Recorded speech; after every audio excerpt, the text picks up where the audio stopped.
TET 2025 आणि TET 2025 मध्ये संभाव्यता हा घटक जो आपल्याला माहिती आहे, प्रोबॅबिलिटी, तर यावरची महत्वाची प्रश्न या ठिकाणी समजून घेऊयात. तर पहिला प्रश्न आहे, 2 नाणी यादृच्छिक पद्धतीने फेकली असता किमान एक फासा मिळण्याची संभाव्यता किती? तर 2 नाणी यादृच्छिक पद्धतीने जर फेकली तर एन ऑफ एस ची संख्या मिळते 4, म्हणजे एकूण उत्तर असतात 4.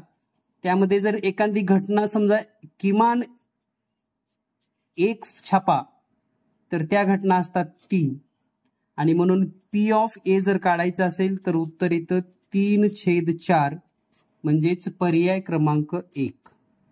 या पद्धतीने आपण हा प्रश्न सोडवू शकतात. यानंतर पुढील प्रश्न, 5 नाणी एकाच वेळी फेकली असता एकही छापा मिळणार नाही याची संभाव्यता किती? आता एकही छापा मिळणार नाही म्हणजे काय, तर 5ही नाण्यावर सगळे टेलच असतील, म्हणजेच काटा.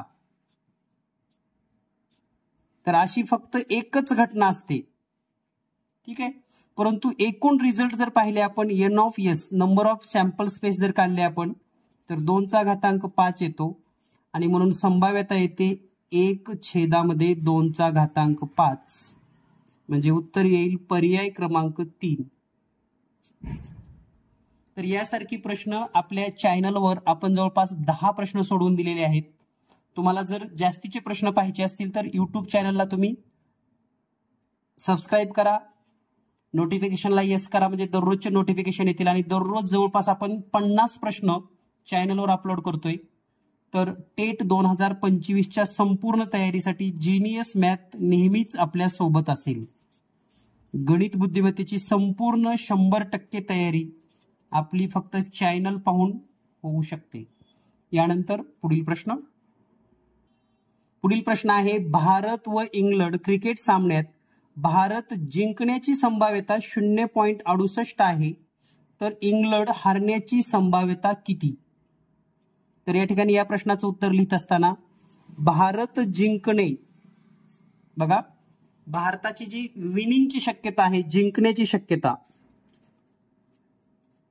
ती आहे 0.68, म्हणजेच इंग्लंडची हारण्याची क्षमता पण तेवढीच असली पाहिजे. इंग्लंड हारणे ही जी संभाव्यता आहे ती 0.68, म्हणजे भारताची जिंकण्याची तेवढी इंग्लंडची हारण्याची, म्हणजेच या प्रश्नाचं उत्तर येतं पर्याय क्रमांक 1. तर यासारखे भरपूर प्रश्न तुम्हाला जीनियस मॅथ चॅनलवर सरावासाठी मिळणार आहेत. सर्वांना शुभेच्छा.